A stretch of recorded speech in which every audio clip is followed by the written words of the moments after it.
Hi, my name is Simon Cowley. I'm Professor of Emergency Medicine in Manchester, and I have with me today... I'm Jack, I'm one of the staff nurses. And? I'm Una, one of the sisters. And what are we doing today? We're going to remove a ring. Why? Without cutting it off. Absolutely. Jack. Right. Why are we doing this? It's because patients come in with finger injuries and we cut the rings off all the time, and it's a disaster. They don't like it. And it's not fair, because, Jack, you were telling me you took a ring off a woman who'd had it on for 55 years the other day. Yep, and she thought I'd cut her right arm off. She had a nasty humeral head fracture and lower limb swelling as a result of it. And or upper limb swelling? Well, upper limb swelling on the ring finger, and it had to come off. Yeah, so you see this patient, they've got a broken arm, but they're more worried about the ring. True. So it's crazy. Anyway, I have never cut a ring off, ever. And I'm going to tell you the trick about how I managed to do that. Okay, so what we need is we need a patient who's got a ring, that's me, and an injury to the finger. Can you just stamp on that for us, Jack? Certainly. Oh, Jesus Christ. That hurts quite a lot, and it's quite swollen, and I'm going to get it off. No longer comes, okay? So we need a couple of other things. We need Una, who's an expert in ring removal, and we need an oxygen mask.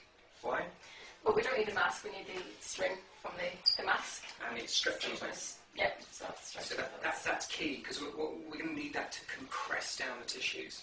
And we've got a stitch set. You're not going to stitch me? No, we're going to use the forceps to pop this through the ring. Okay. So here's the ring. And what we're going to do is, you can imagine this area here is all swollen up.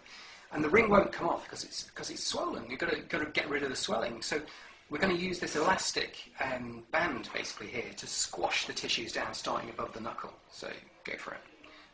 And it's going to be quite tight, really. I don't mind. It's going to be a little bit uncomfortable, but most patients tolerate this reasonably well. If the tissues are swollen, leave it a bit of time for the compression to happen. And that's why using the stretchy material is good, because that will continue to press down over time. If you just use something like ribbon gauze, you only get the tension on that you put on at the time, whereas this will continue to just squeeze down and get that extra little bit of tissue out. And so you can see what it's doing, it's wrapping around, and it's making the tissue smaller and smaller and smaller.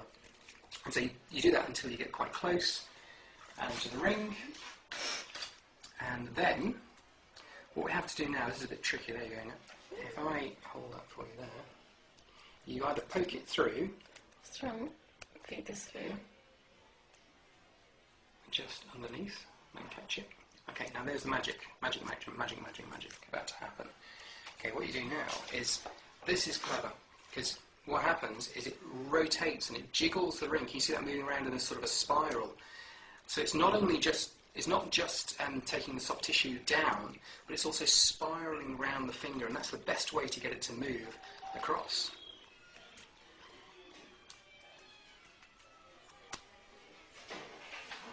Never cut a ring off. Just not needed to be done. Thanks, guys. Thanks, Una. Thank you. You're welcome. Thanks, Jack. Thank you.